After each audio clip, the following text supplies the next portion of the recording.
if you were content king and you had command control over television news and radio news, what would you change? What would you include that's normally omitted, that is critical for us for addressing these really complex issues?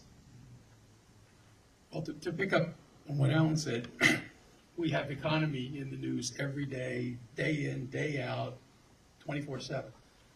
I think the challenge, or one of the challenges, is how can we get ecology to that point? Reporting on how many pollutants were put in the rivers and in the waters of the United States this week? How many pounds of mercury were thrown into our air? I mean, so because we analyze, we make decisions based upon what we hear. If we're not hearing about the ecology, then we can't make decisions. There's one more point. There's a structural disconnect between environmental protection and our governance structure. So our congressmen, congresswomen and men, are elected every 2 years.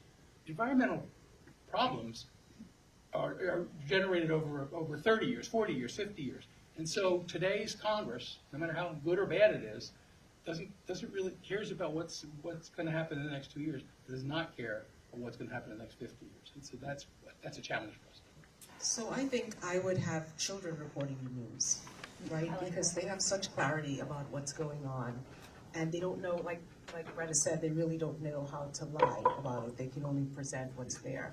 And in the news, I'd also, to Michael's point, I'd put in the equity piece, like who is being impacted by all of this? Part of the reason why, because we certainly know what we have to do for the climate, and we have solutions, it goes on and on, but why aren't we doing them? Is it because only certain communities or areas are being impacted? Developing nations, communities of the marginalized communities, are those the only ones that are being impacted and bearing the burden? And so is that why we're not doing anything? Because it's not in our faces? So I would have that piece being reported as well. I think I might take something away, and that would be all the chyrons across the bottom of the screen, all of the constant Dow Jones tracking on the bottom, and as you're watching one thing, there's news stories going across the bottom. I think we live in an attention economy, right? We now are driven by clicks, we're driven by algorithms. So a part of, we all are content kings and queens.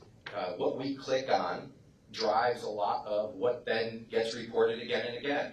And I think when we're doing those kinds of things, we're often not thinking like citizens. We're not really trying to inform ourselves deeply. We're at times just trying to entertain ourselves, and we'll go to the next story that kind of, in some way, either picks us up or drives us into anger. And when we do those kinds of things, it does have an effect on the news cycle. It means some of those stories get repeated and brought to the top again and again. So I think there's some things we can ask if we were in the newsrooms themselves, but I think there's some things we could do ourselves to fix the problem. I agree with that.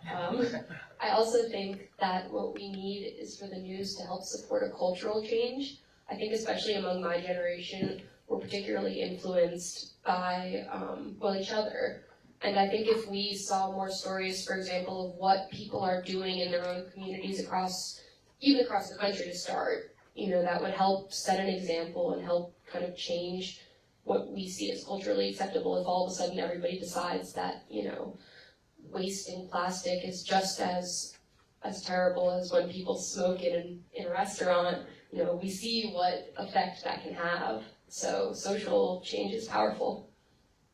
How is broadcasting and television and news going to respond to these just substantial changes? And are you having conversations with people about it?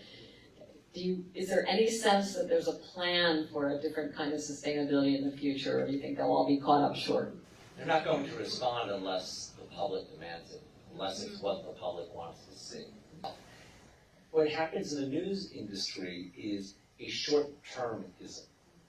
We're concerned about our short-term benefit, our short-term profit. It's really what people want, what people demand.